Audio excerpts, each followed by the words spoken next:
Parte 1. Sociedade pluralista. Conceitos de cultura, sociedade plural e diversidade religiosa. Cultura é o saber acumulado e transmitido de uma geração a outra, como valores universais, arte, folclore, entre outros, e interpretada como uma forma de vida, de ideias, atitudes, linguagens, práticas, instituições e estruturas de poder expressas por uma gama de práticas culturais, como forma de textos, cânones, arquitetura e mercadorias produzidas em massa, entre outras. Podemos mencionar Edward Taylor, que conceituou cultura como que é, na realidade, uma complexidade que inclui conhecimentos, crenças, arte, moral, leis, costumes ou qualquer outra capacidade ou hábitos adquiridos pelo homem como membro de uma sociedade. Temos ainda Goethe, que conceitua que cultura é um emaranhado complexo de elementos que se entrecruzam, e cada cultura é uma teia peculiar carregada de significados que se manifestam em forma de sinais, signos, símbolos, rituais, códigos, que devem ser interpretados e decifrados pelo sujeito a partir do seu referencial teórico. Complementando, a Declaração Universal para a Diversidade Cultural afirma: a diversidade que se manifesta na originalidade, na pluralidade de identidades que caracterizam os grupos e as sociedades que compõem a humanidade. Por que é importante compreendermos cultura e diversidade cultural? Porque é sobre ela que sustenta o discurso do novo modelo de ensino religioso. Entendam que como vamos estabelecer um diálogo sobre o ensino religioso na perspectiva do fenômeno social religioso, se não tivermos como pressuposto de que estamos inserindo a questão religiosa não na perspectiva de fé, não na perspectiva de assumir uma orientação religiosa, mas na perspectiva de que estamos lidando em uma sociedade pluralista, em uma sociedade em que os diferentes grupos assumem suas leituras e opções. Gostaria de voltar a um fato transcrito por Pero Vaz de Caminha. Caminhas disse ao rei que as pessoas aqui encontradas tinham hábitos alimentares diferentes, eram bonitos, tinham uma cor viva e andavam nus.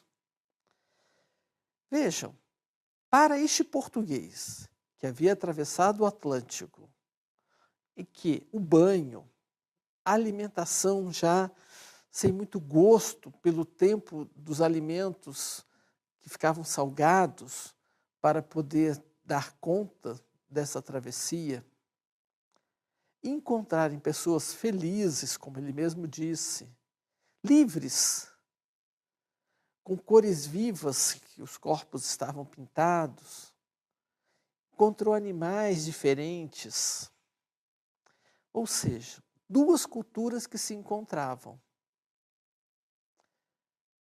E no meio dessa cultura estava o elemento religioso. Enquanto os rituais indígenas lidavam com o coletivo, com danças e cantos, o ritual dos portugueses estava centrado em uma figura, o sacerdote, que celebrava uma missa falada numa língua estranha, em que os próprios membros não compreendiam, pois a maioria dos que estavam assistindo aquela primeira missa não entendiam de latim, em que o olhar do sacerdote não era para o povo, mas era para o altar, pois a missa era celebrada de costas para o povo. Então era uma situação muito estranha.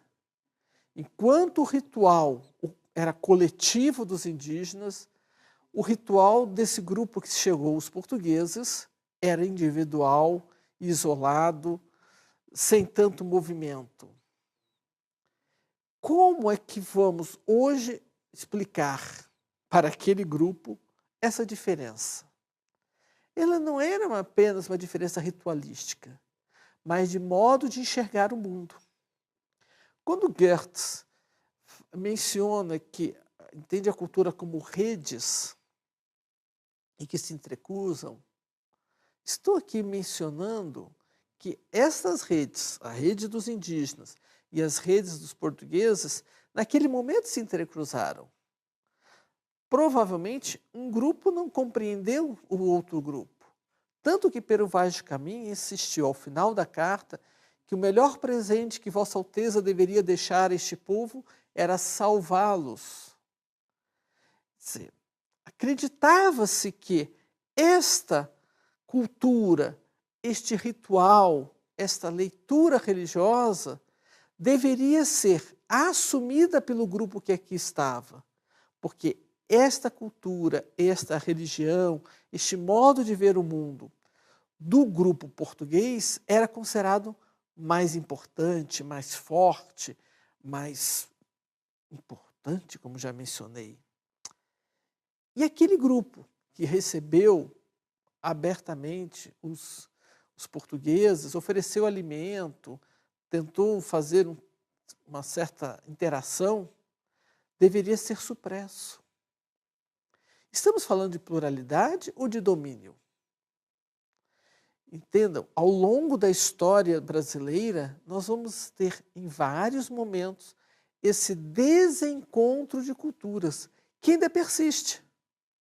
Hoje temos novos grupos que entendem que a sua leitura social, a sua leitura religiosa é melhor que a dos outros, porque fala em nome de um Deus. E que é necessário eliminar a outra cultura e colocar a cultura que está sendo proposta. É isto que a legislação brasileira fala de proselitismo, ou seja, quando eu vou substituir, interferir, destruir a outra cultura, no campo religioso especificamente. Portanto, como é que nós, ao pensarmos as nossas aulas de ensino religioso, o faremos? O faremos na perspectiva de uma abertura para a convivência dessa sociedade plural?